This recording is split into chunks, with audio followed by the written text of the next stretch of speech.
can you tell us your name, please? Yes, my name is Nguyen Pri Dung. And where are you from? Originally, I am Vietnamese, but I was both people escaped about 40 years ago, and then I immigrated to Germany. And since then, I stay in Germany. It's exactly 38 years. Thank you. And how old are you? I am 53 years old. And do you have a family? No, I'm not married. I'm alone. Let us know your occupation. Yes, I'm a German-trained doctor. I'm consultant radiologist. Are you originally traditional Buddhist or original your Yes, religion? yes. My religion is always from the parents' home. My parents are Buddhists, so we are Buddhists as well. Basically, I don't belong to those two groups because I am not ordained as a monk. I do because after my mother died in the year 2002, and then I was lucky I get to know the religions of the Buddhism. So that since then I try to understand more about Buddhism, and then one thing that I do interest in is the meditation. So that I study some more literature about that, and then from time to time I just come from one retreat to another. So that's the reason why I came here. I need something to cling on, something to believe on that. Oh, yes. So that Buddhism is just like, just come at the right time. So you have to believe in something. Some people, or all of us, face lamentation or sorrow, and we're trying to overcome such kind of suffering by means of, for example, fun, or maybe a pursuit of happiness, like going to the club or something like for fun. Instead, you pursued your happiness and pursued your overcoming the tragedy by means of meditation. What is the main factor for your choice? Well, although I am a doctor, but I do live with normal people. So I regard my job as doctor is just only a job and nothing else. So till now, I live my life as really like a monk at home. So nothing different between here and home. So I have a job, I do go to work, and after that I go back to my home.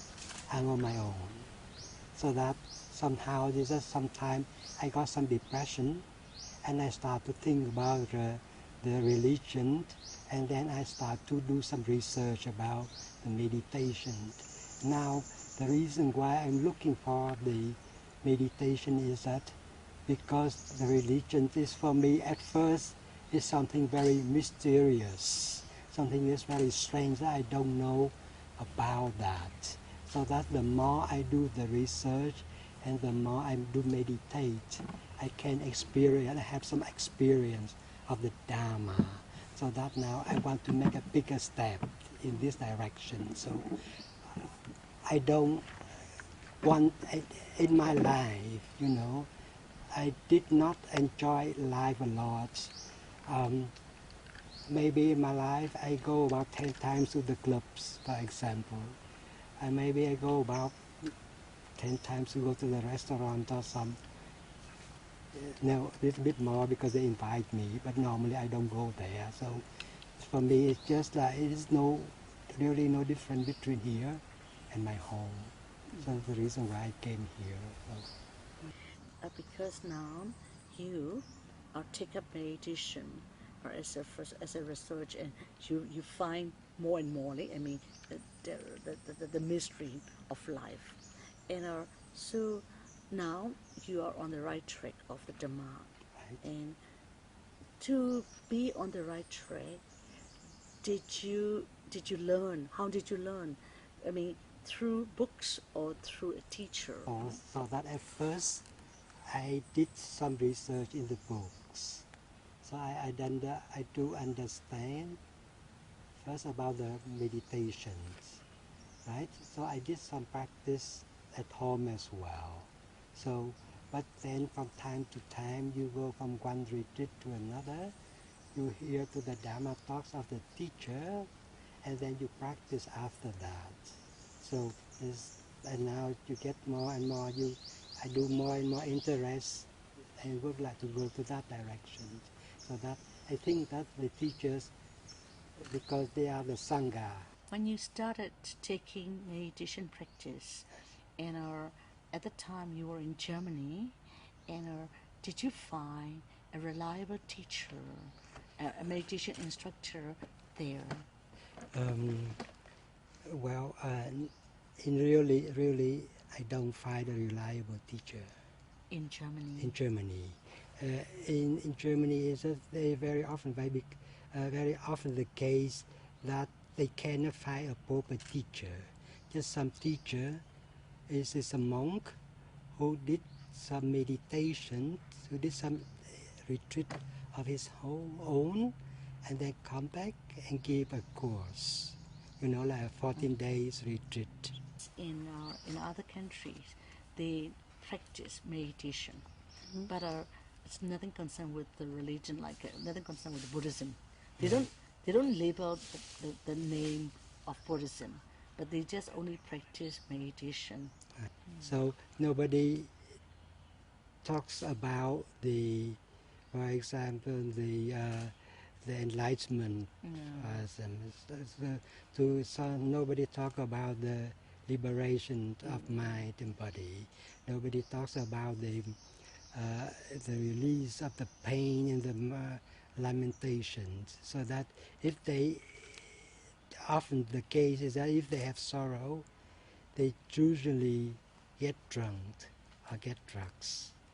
So as I don't want to do that, first of all, I want to get doing the meditation. I want to get some tranquility as well. But now I realize the more I practice, I would like to get it more. I would like to go in the direction of the liberation. So that's the reason why I continue this way. The reason why I come here. Uh, when we start practicing meditation, we encounter lots of difficulties. Yeah? I mean, we faced probably lots of difficulties through the practice. And like us, did you have such kind of, yes? Yes, everybody has the same problem. I do encounter those problems as well. I could hardly sit for about 10 minutes and then even 20 minutes. And then in the interview, one teacher asked me, how long can you sit? Can you sit for 30 minutes? No. And then he said, yeah, well, try more. And then in the same evening, I say that, I have to somehow get through the pain. So that I just start sitting in the same positions, and I watch all the time, I put the clock in front of me, and then I start to count the time. So that at first, 10 minutes, okay, 20 minutes, it's still a little bit pain, but bearable. And then 30 minutes, it's still a little bit worse, 40 minutes, and then I start sweating, right? And then it's go to the 50 minutes, so my heart beats very fast. And then after that is about, I can very clearly remember at the minute 55, suddenly the pain just dropped. Oh. So that I don't feel I did not experience any pain after that at all. And since then, I have no problem to sit for a little bit longer, so nearly half 1 hour. Now here, I did manage to do sometimes 2.5 hours, so I'm very pleased about that. So you encounter problem every day. It's just the way how you solve the problem. There's always one way there. You practice, and you report your experience to the Dharma teacher. Yes. Yes, and are you willing to tell him about your experience? I mean, what you face, you encounter during your practice. Is it easy for you, or what Yes, kind of feeling? uh, well, I have no problem at all. The way that if you want to do this practice, you have to be honest to yourself, and you have to be honest for the teacher as well. I have to report everything. I'm open for any criticism. I am open for every mistake that I make. Sometimes I recognize that, sometimes I don't know, and I ask the teacher and say that, no, you do this and that's wrong, so that I will correct myself. So, like, yesterday, 2 days ago, I did have an interview, and I have to tell him about uh, my practice, and he suddenly said that, no, you do think too much. This practice is there to increase your concentration. So that I just correct that. I have no problem with that. Mm-hmm. So that's the reason, the way why we need a teacher and why we have to do that. Do you feel dissatisfied with your practice? Yes, yes, yes, yes. There's a lot of occasion that uh, during I can tell about my experience of this retreat. There's a time that when you practice, sometimes it's not always go up like that. It does not stay at the same level. I did in this retreat, I did have an occasion that I dropped down. Suddenly, I did lose the concentration for 2 or 3 days. 3 days. It feel like sometimes is that if you just pick up a lot of things to do some lot of things, and then the head is full, so that I cannot concentrate at all. So that you have to sometimes you have to take a break or something like that, and then you can be then more receptive for other things. So that I did report it to him that now I have little to report because in the last 2 or 3 days I cannot practice properly. So I have to tell him as well. So that is nothing to hide.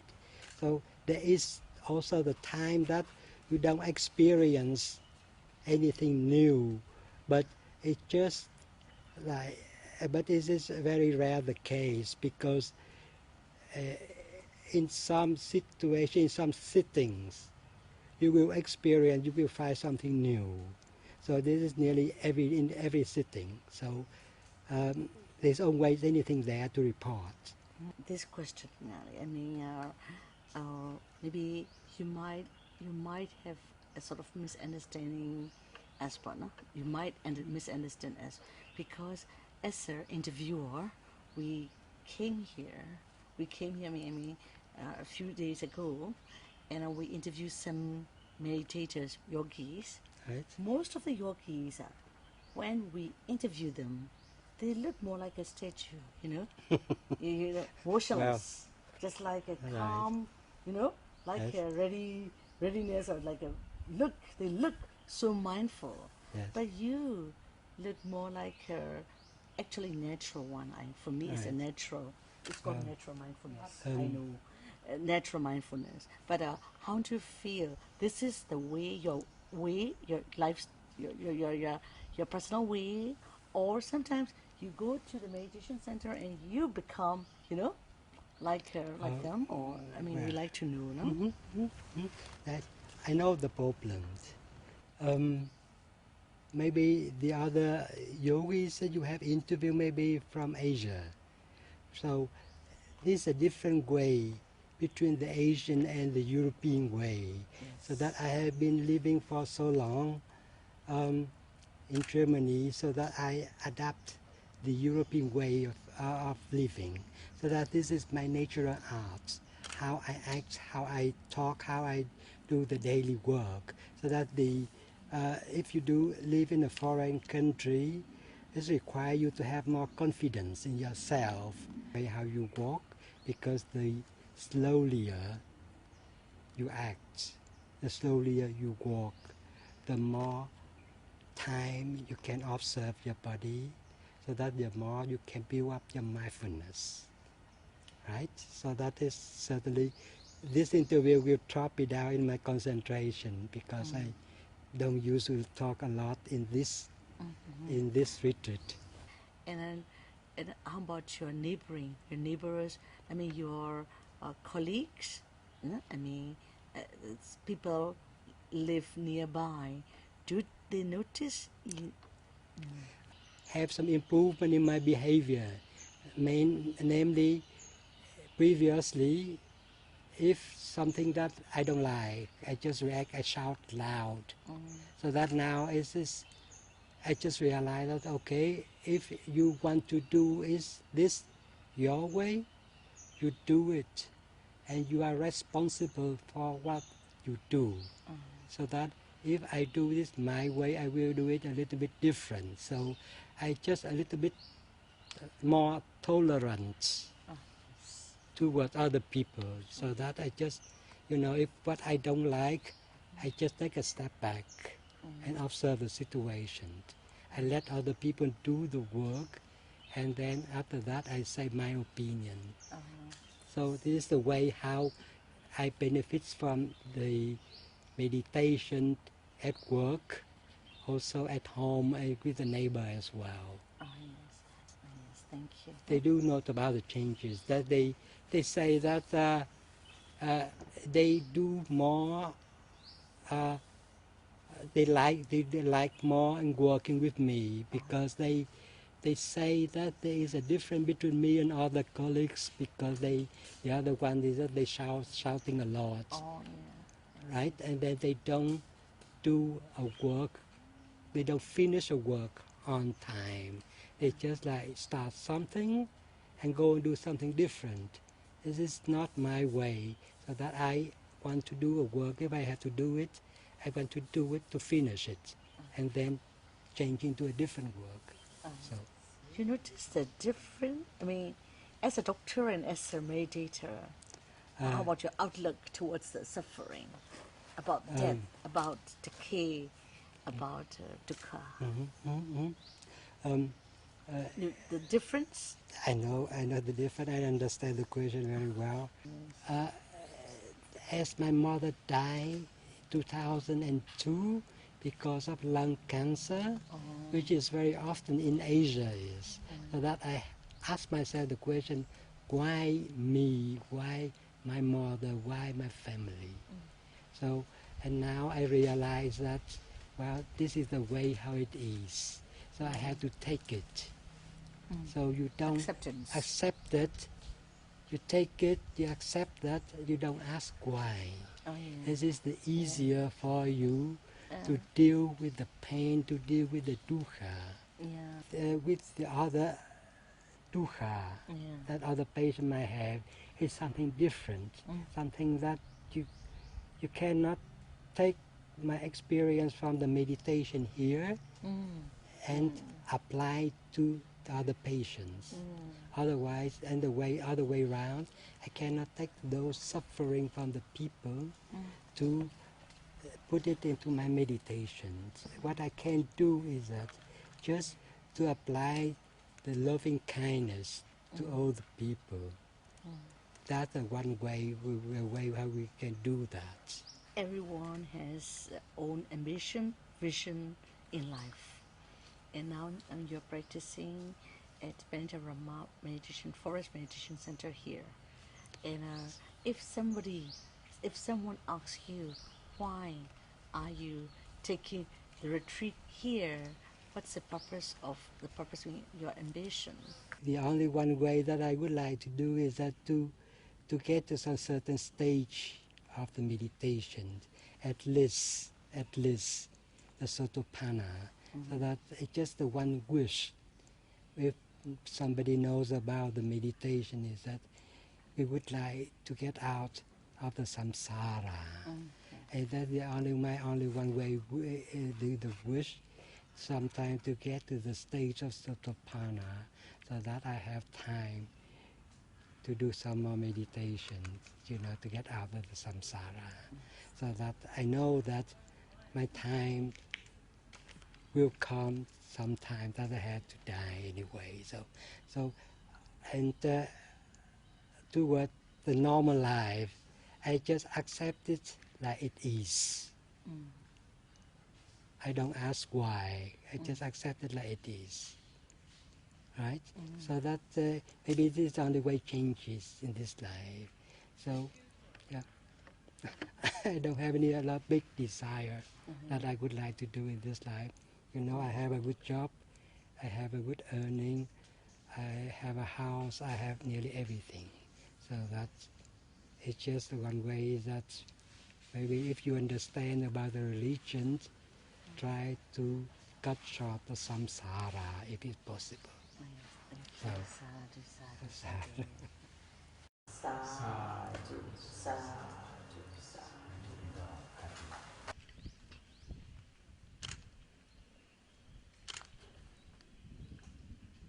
힘이 빼야 돼.